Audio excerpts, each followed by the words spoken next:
अस्सलाम वालेकुम नाजरीन, मैं अपने दोस्तों को, अपने चाहने वालों को खावर नईम हाशमी ऑफिशियल में खुश आमदीद कहता हूँ। आज हम जो कहानी बयान करेंगे उस कहानी का एक मरकजी किरदार मैं भी हूँ और इस कहानी का उन्वान है 13 मई 1978, जब पाकिस्तान में 3 सहाफ़ियों को कोड़े मारे गए। नाजरीन, ये ज़ियाउल हक का ज़माना था।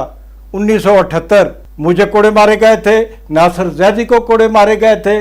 नासिर ज़ैदी साहब उस ज़माने में मुल्तान में अल फतह कराची के स्ट्रिंगर हुआ करते थे और ये वही नासिर ज़ैदी हैं जो आजकल Pakistan federal union of journalist के जनरल सेक्रेटरी भी हैं। और मेरे तीसरे साथी इकबाल जाफरी थे। इकबाल जाफरी साहब का ताल्लुक भी कराची से था। ये डेली सन अंग्रेजी का एक अखबार था, ये उससे मुंसलिक थे। 3 आदमियों को कोड़े मारे गए थे। चौथे मसूदुल्लाह खान साहब, जो पाकिस्तान टाइम्स के, जो उस दौर का सबसे बड़ा अंग्रेजी अखबार था, उसके एडिटर थे। वो इसलिए कोड़ों से बच गए कि वो एक टांग ही उनकी नहीं थी, एक टांग से महरूम थे।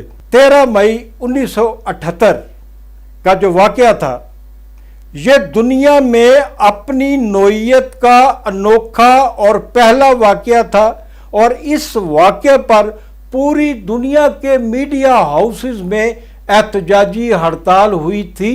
एक दिन की हड़ताल, पूरी दुनिया में, वो बड़े ममालिक हों या छोटे ममालिक हों। और अक़वाम मुत्तहिदा ने 13 मई 1978 को यौम आज़ादी सहाफ़त करार दिया था। पाकिस्तान में जो सहाफ़ियों की यूनियंस है, ट्रेड यूनियंस है, वो 44 साल से मुसलसल इस दिन पर तकरीबात मुनक्कद करती हैं और उस दिन की याद को ताज़ा किया जाता है। ये जो आजकल 3 मई को आलमी सतह पर यौम आज़ादी सहाफ़त मनाया जाता है, ये कई साल के बाद तारीख बदली थी।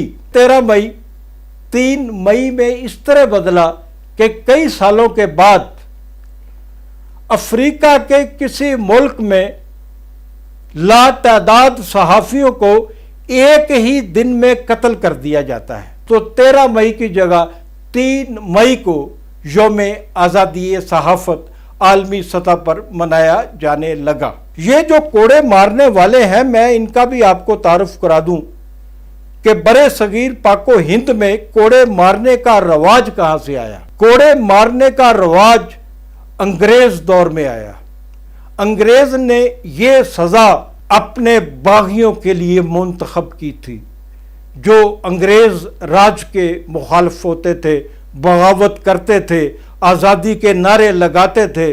उनके लिए अंग्रेज़ों ने ये सज़ा ईजाद की थी जो आज भी मौजूद है। ये 13 मई 1978 की सुबह थी जब हमें लाहौर की सेंट्रल जेल से, ये जो इछरे के करीब वाक़या है, यहाँ से 4 आदमियों को और दूसरे भी वो लोग जो आज़ादी सहाफ़त की तहरीक में हमारे साथी थे, जर्नलिस्ट थे, उनको टोलियों की शक्ल में पुलिस की वैनों में सब मार्शल एडमिनिस्ट्रेटर के दफ्तर लाया गया। सब लोगों को तो आहिस्ता आहिस्ता समात के बाद फारग कर दिया गया, लेकिन हम चारों को, मुझे, नासिर ज़ैदी, इकबाल जाफरी और मसूदुल्लाह खान को, वो वहीं पर अदालत बंद होने के बाद भी पुलिस को इजाज़त नहीं दी गई कि इन्हें जेल वापस ले जाया जाए। तो हमें फौजी अदालत ने 13 मई को एक सरसरी समात के बाद 4 आदमियों को कोड़ों की सजा सुनाई। हम चारों ने एक साथ गिरफ्तारी दी थी और हम जो गिरफ्तारियां दे रहे थे ये सियासी नहीं थी। ये मैं बारहा वजाहत कर चुका हूं और आज फिर वजाहत करूंगा कि Pakistan federal union of journalist के बैनर तले जो आज़ादी सहाफ़त और तहफ़्फ़ुज़ रोज़गार की तहरीक चलाई गई, वो खालिस्तन आज़ादी सहाफ़त की तहरीक थी। उसमें किसी किस्म का कोई सियासी अंसर शामिल नहीं था। रात के तकरीबन 7:45 बजे सब मार्शल एडमिनिस्ट्रेटर किसी बड़े से मुशावरत के बाद अदालत में तशरीफ़ लाते हैं और हमें कमरे अदालत में बुलवा कर सज़ा सुनाने की जहमत भी नहीं गुवारा की जाती। उस अदालत का एक रीडर या मुंशी बाहर आता है और वो बताता है कि हमें इतनी सज़ा, इतनी कैद, इतना जुर्माना और 5-5 करोड़ की सज़ा सुना दी गई है। और उस रात पुलिस की जो वैन थी वो ये जो शमा सिनेमा के करीब लाहौर में जेल है जहाँ से हम गए थे वहाँ दाखिल नहीं हुई, वहाँ से गुजर गई। तो हमने पुलिस वालों से पूछा कि हमें जेल वापस नहीं ले जा रहे, कहाँ ले जा रहे हैं?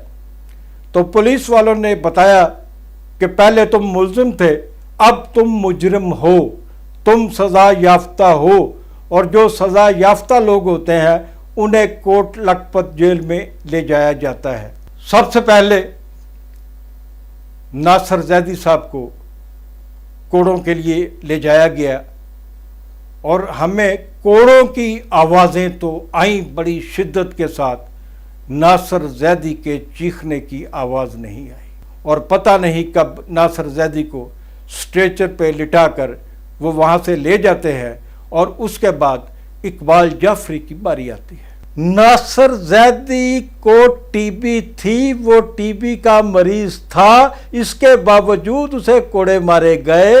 डॉक्टर ने मुझे चेक किया, जेल के डॉक्टर ने, और जेल के डॉक्टर ने हुकाम से कहा, जेल हुकाम से कहा कि he is not fit for lashes, ये कोड़ों के लिए फिट नहीं है, ये इंतहाई कमज़ोर है और इसको सख्त बुखार भी है। लेकिन मुझे कहा गया कि कोई बात नहीं, तुम ना बीमार हो ना कमज़ोर हो, तुम एक बहादुर आदमी हो, तुम्हें क्या है। जेल का सुपरिटेंडेंट मुझसे मुकालमा कर रहा था कि तुम ये छोटी सी सज़ा बड़ी आसानी से झेल जाओगे। मैं इस सज़ा को झेलने के लिए ज़हनी और जिस्मानी तौर पे पूरी तरह तैयार था। कोड़े इस शिद्दत से मारे गए कि आपने कभी किसी पाकिस्तानी या हिंदुस्तानी फिल्म में भी नहीं देखा होगा कि कोड़े मारे कैसे जाते हैं। जिसको कोड़े मारे जाते हैं उसके हाथ वो कोड़ों वाले तख्ते पे ऊपर जंजीरों में बांध दिए जाते हैं और उसके दोनों पांव जो है वो नीचे वाली जंजीरों से बांध दिए जाते हैं, उसको उल्टा लटका दिया जाता है। और उसके बाद जो होता है, जो हमारे साथ हुआ, जब मैंने देखा कि नासिर जैदी की चीख भी नहीं निकली, इकबाल जाफरी की चीख भी नहीं निकली, तो मैं इस सोच में पड़ गया कि मैं यहाँ इस छोटे से कमरे में मौजूद हूँ और मसूदुल्लाह खान साहब जो हमसे बहुत सीनियर थे, हमारे बुज़ुर्ग थे, वो मौजूद हैं। वो एक टांग से महरूम हैं। पाकिस्तान टाइम्स जो अपने ज़माने का सबसे बड़ा अंग्रेज़ी अखबार था, उसके वो चीफ न्यूज़ एडिटर या एडिटर थे उन दिनों। तो मैं उनके बारे में सोच रहा था कि नासिर की तरह, इकबाल की तरह मैं भी कोड़े बर्दाश्त कर जाऊंगा, लेकिन मसूदुल्लाह खान के साथ क्या होगा। लेकिन तीसरी बारी मेरी थी। मुझे इशारे से एक आदमी ने बाहर बुलाया। मैंने बाहर का मंजर तैराना नज़रों से देखा। मुझे कोड़े मारने के लिए बाहर लाया गया, जंजीरों से बांधा गया, हाथ पांव बांधे गए। मुझे उसी शिद्दत के साथ कोड़े मारे गए जो शिद्दत मैंने महसूस की थी मसूदुल्लाह खान के साथ बैठे हुए इकबाल जाफरी और नासिर जैदी को कोड़े लगते हुए। फिर मेरे हाथ और पांव खोले गए और मुझे कहा गया, मेरे कान में जेल के सुपरिटेंडेंट ने कहा कि हम तुम्हारे हाथ पांव, मेरे कान में कहा, हम तुम्हारे हाथ पांव खोल रहे हैं, नीचे स्ट्रेचर है, तुमने खामोशी से स्ट्रेचर पर लेट जाना है। मैंने जेल सुपरिटेंडेंट से कहा, मैं स्ट्रेचर पर नहीं लेटूंगा, मैं पैदल चलकर जेल के अंदर जाऊंगा।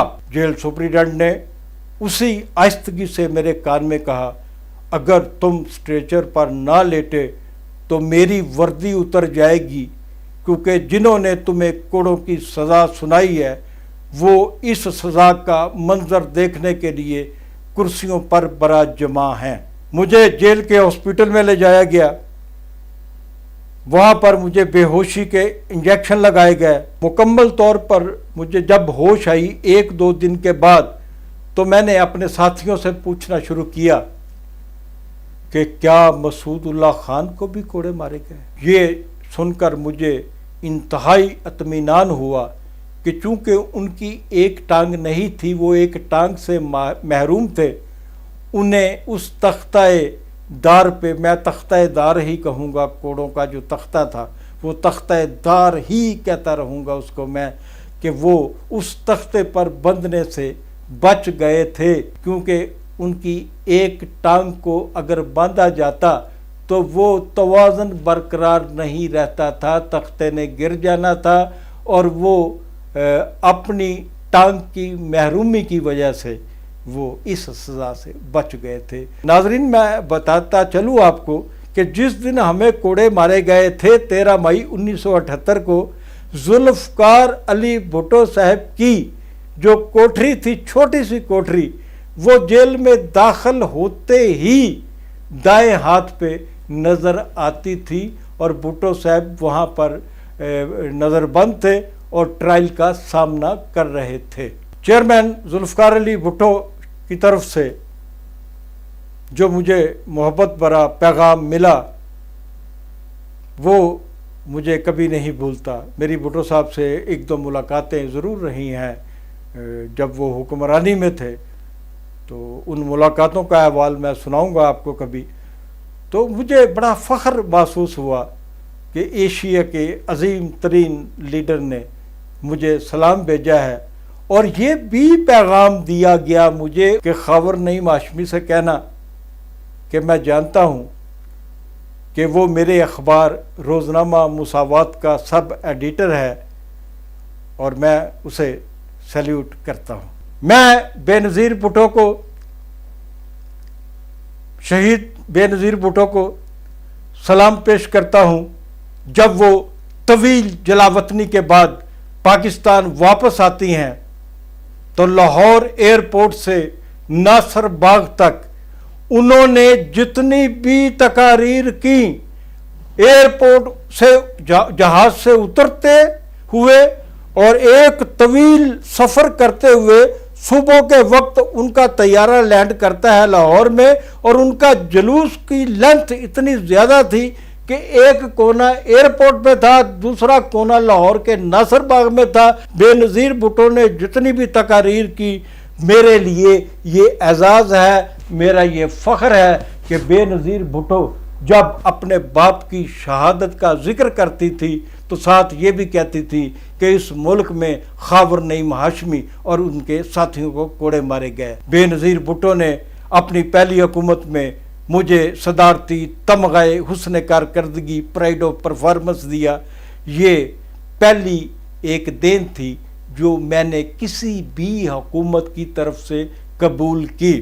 بے شمار چیزیں جو تھی مجھے پیشکش کی گئی، لیکن سوائے تمغہ حسن کارکردگی کے میں نے کبھی کوئی چیز کسی سے وصول نہیں کی۔ مجھے یاد آیا، آج کہانی تو لمبی ہو جائے گی، مجھے یاد آیا جب مجھے کوڑے مارے گئے تو میں جیل سے پہلی بار رہا ہوا تو پورے پاکستان کی آنکھوں کا تارا تھا، میں پاکستان کا ایک ہیرو بن چکا تھا، اور روزانہ میرے اعزاز میں تقاریب کا انعقاد ہوتا تھا، اور میں وہاں پر مارشل لا اور مارشل لائی جو باقیات تھیں اور جنرل ضیاء اللہ اور ان کے جو ساتھی تھے ان کے خلاف کھلا مزید سخت لہجے میں تقریریں کرنے لگا تھا۔ ایک دن میرے استاد سید عباس اطہر صاحب نے، میں لاہور کے پرانے پریس کلب میں بیٹھا ہوا تھا، تو انہوں نے کہا کہ خاور، کیا کل دوپہر کا کھانا تم میرے ساتھ کھا سکتے ہو؟ پریس کلب لاہور کا پرانا press club Dayal Singh mention میں واقع تھا، تو مجھے انہوں نے کہا کہ کل تم 1 بجے آ جاؤ، اور ہم سامنے ایک نیا ریسٹوران کھلا تھا، وہاں پر کھانا کھانے جائیں گے۔ میں اس ریستوران میں گیا تو سید عباس اطہر مرحوم، میں ان کو اپنا انتہائی شفیق استاد سمجھتا ہوں۔ 1978 میں سید عباس اطہر میرے سامنے اس ہوٹل میں ایک چیک رکھتے ہیں الٹا کر، وہ کہتے ہیں اگر تم اس چیک کو سیدھا کرو گے تو اس پر 1 کروڑ روپے کی اماؤنٹ لکھی ہوگی، یہ سرکاری چیک ہے تمہاری زبان بندی کا۔ مجھے ڈیوٹی دی گئی کہ میں خاور نعیم ہاشمی کو یہ چیک دوں اور اسے پیغام دوں کہ جو ہونا تھا وہ ہو گیا، اب اپنی زبان بند کر لو۔ کتنے بڑے آدمی تھے سید عباس اطہر صاحب۔ عباس اطہر صاحب نے مجھے کہا لیکن خاور نعیم ہاشمی، میں تمہیں مشورہ دیتا ہوں کہ اس ٹیبل سے یہ چیک نہ اٹھانا، جس راستے پہ تم چل پڑے ہو ساری زندگی اسی راستے پہ رہنا۔ سلام سید عباس اطہر صاحب۔ میں سلام پیش کرتا ہوں جناب مسعود اللہ خان صاحب کو، اپنے دوستوں اقبال جعفری کو اور ناصر زیدی کو، جنہوں نے میرے ساتھ یہ اذیتیں برداشت کیں، اور ہم چاروں آدمی 44 سال بعد بھی انتہائی خوش و خرم زندگی گزار رہے ہیں۔